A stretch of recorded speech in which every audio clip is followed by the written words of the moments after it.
What's up, everybody? Thanks for coming. No worries. So Vancouver, fifth trip here. Yeah. Can you just talk about how the event is doing so far as ticket sales and relative to your expectations? Yeah, I mean, we've been really thrilled. Right out of the gates, ticket sales started going hard. We have continued to open up sections over the last few weeks, which should imply we're sort of trending towards a sellout. I think we're down to only $75 and $85 tickets left. So if you want to get in the building, everything on the floor and lower bowl is sold. In a certain sense, we're not surprised, right? Like, this is a fight that, I remember when it was announced, it seemed like, every account, everyone who has any association with mixed martial arts was like, man, we got to see this fight. So nice to bring it to Vancouver. It's always great to have these type of events to not necessarily re-engage a city, but just provide something that's amazing, right? Vancouver's been on our map for a long, long time, since 115. I mean, Chuck Franklin, and then we went on sale with Lesnar, and Carwin ended up being JDS and Carwin. We've had a long history of really solid events here in Vancouver, and so we're excited to deliver this one. You're talking about re-engaging the market.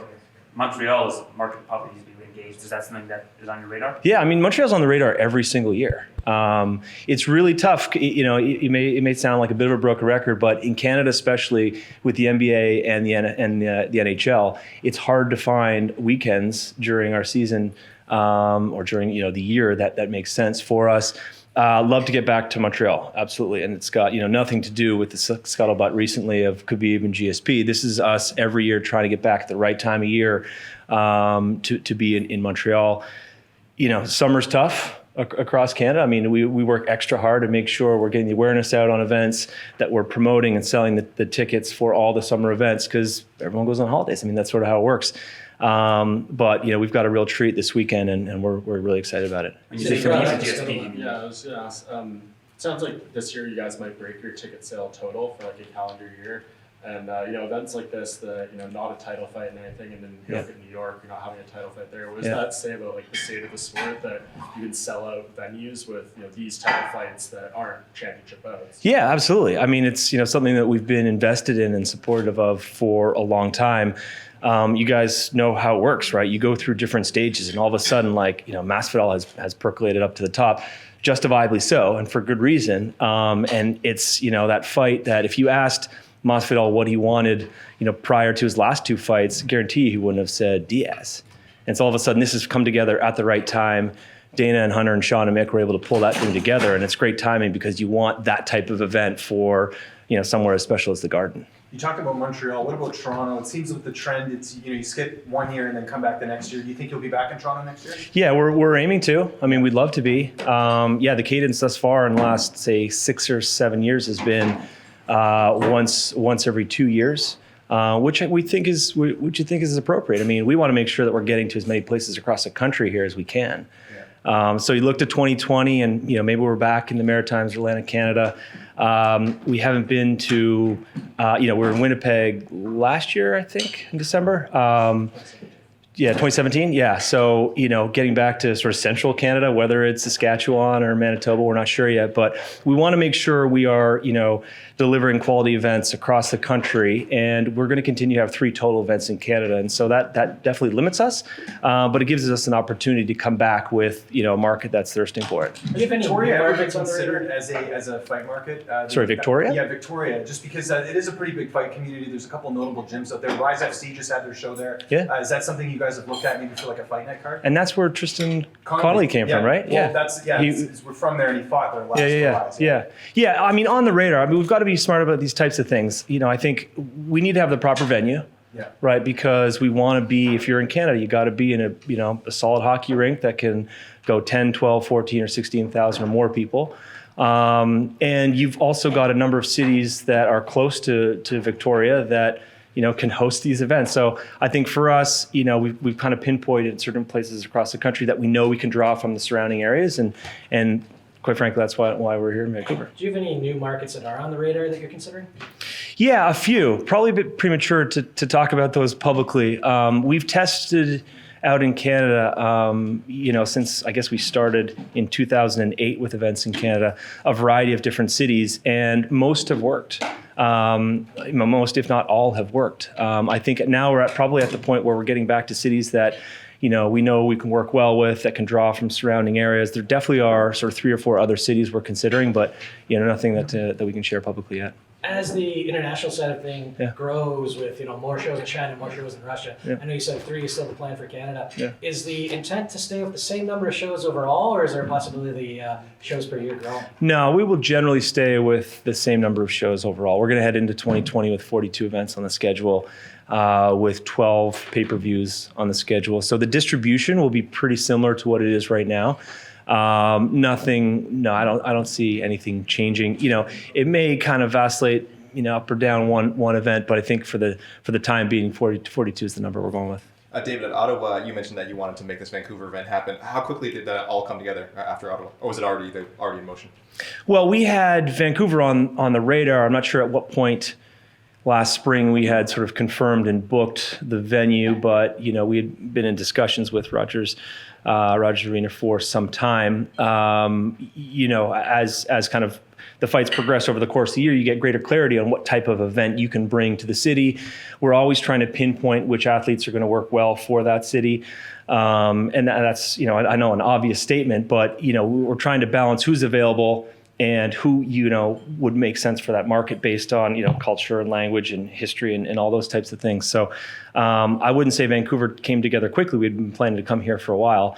It's just nice that, post Ottawa, post Chicago, now all of a sudden you've got Cowboy available and he can come in and, do the dance with Gaethje.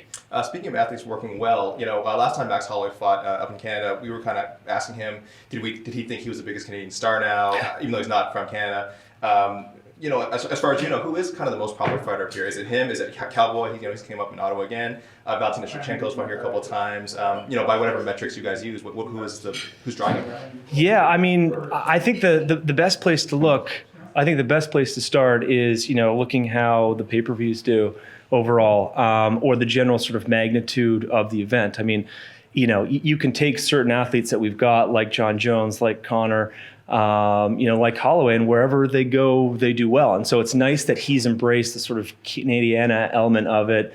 There's connection points with him and our country for many years. I think that there's a situation where we are trying to bring athletes that we know will have a long runway in Canada and resonate well with the population here. But when it comes down to it, it almost doesn't matter. People just want to see a highly competitive event. If we've got a mismatch, we've got a fight that just doesn't make sense. Our fans realize that, right? Like our fans are, scrutinizing and intelligent and really discerning when it comes to the authenticity of our events. And that's why it almost doesn't matter. You just gotta have a good matchup. And so we're pretty lucky these days in the way that some of the athletes are progressing through the ranks. I know you weren't in Abu Dhabi, but that was seemingly a pretty successful event. Yeah. What have the conversations been about the future years of that deal? Like what changes are you going to make? Those kind of things? Well, it's pretty high bar to set, right? Take Khabib to Abu Dhabi. First and foremost, the event was groundbreaking. It really was. We saw a glimpse into what we have always sort of, aspired to be this, truly global sport that transcends language and culture and religion. And though we've seen glimpses of it, I don't think we've seen it to this level, this magnitude as we did this past weekend.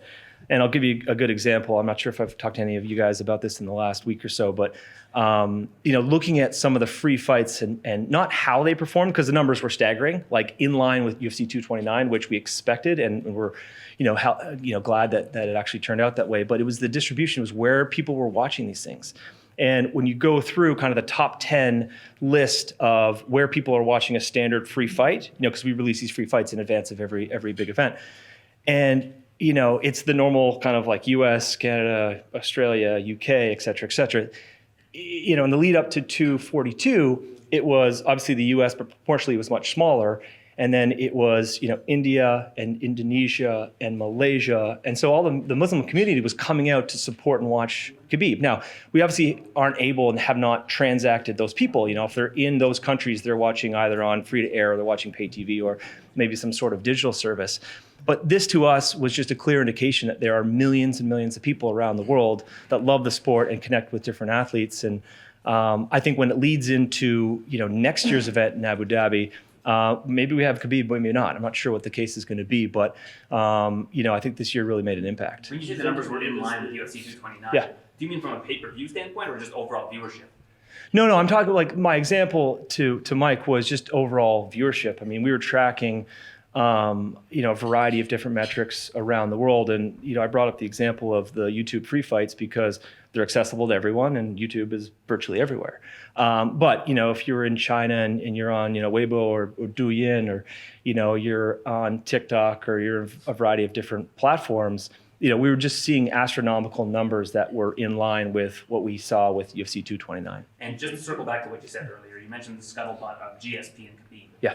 Is that a fight that could potentially happen? And would Montreal be a market where you'd want to bring that if GSP does come back for a one-night-only type deal? How's the Olympic Stadium doing these days? That's what I was going to say. Is the Olympic Stadium able to... I don't know. I mean, to your first question, definitely more of a Dana question. I'm not sure what those guys have in store. It's something that has obviously...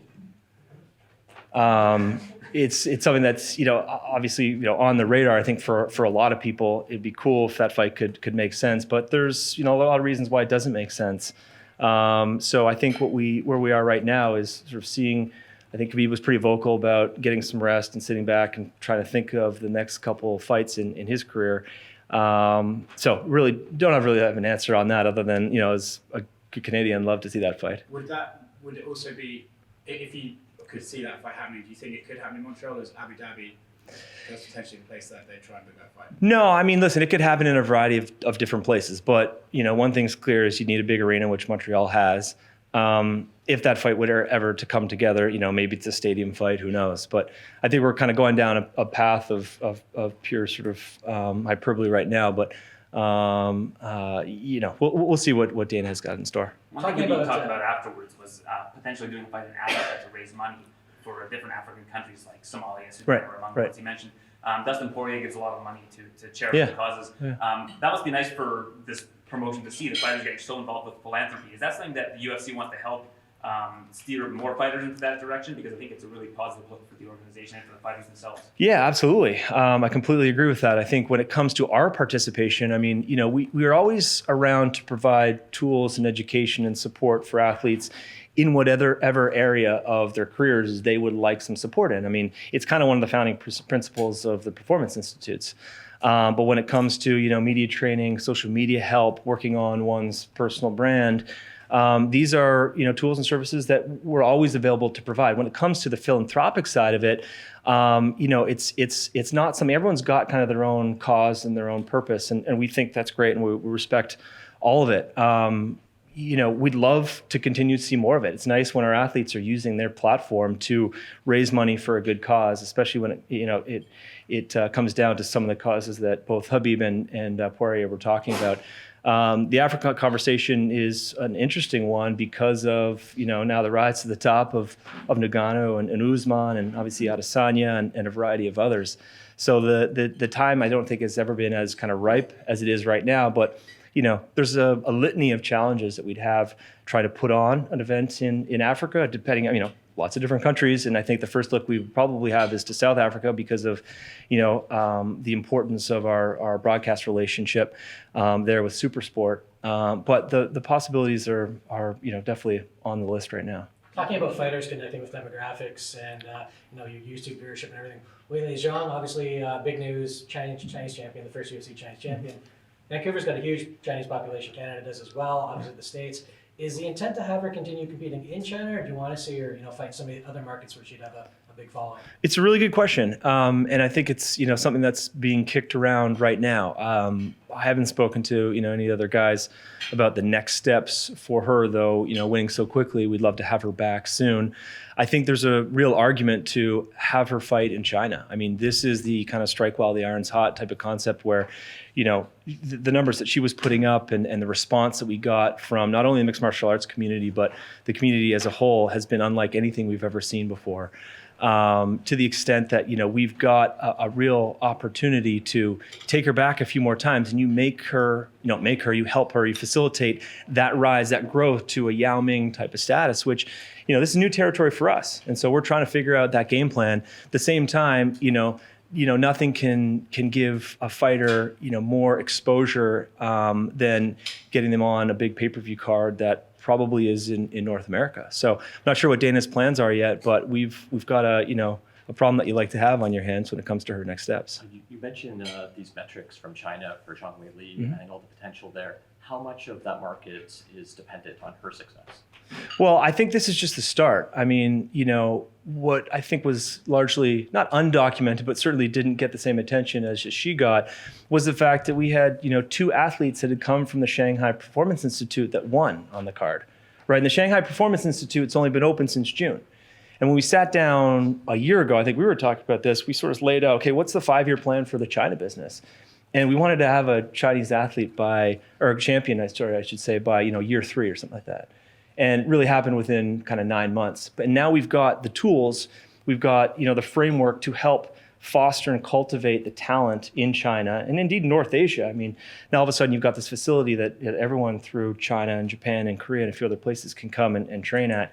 I think this is just going to pave the way to a variety of other contenders and people who are getting involved successfully in the UFC. And that we're thrilled about because, we're in it for the long run there. I mean, I think that we've proven we've made the investment in the country. We've got great broadcast relationships, both on the public side with the state broadcasters as well as PPTV and a few others. And I think this is just the kind of first chapter of a long, long game. Are there any challenges to continuing in that market that everyone may not know about sort of from the outside? Not particularly. I mean, I think, it took a few events to kind of get our feet wet and understand how we work with local officials and how our operations work. But nothing that's insurmountable. I mean, I think we're on a pretty good pace right now. So we'll probably end up being in China a couple of times next year. And then, listen, we've got this amazing facility, and you see what we're doing with the Apex in Las Vegas and hosting Contender Series. We're batting around a number of different concepts for the Performance Institute in Shanghai, hosting local events, producing localized content. I mean, this is just the start. Thanks a lot, guys. Thanks very much. See you.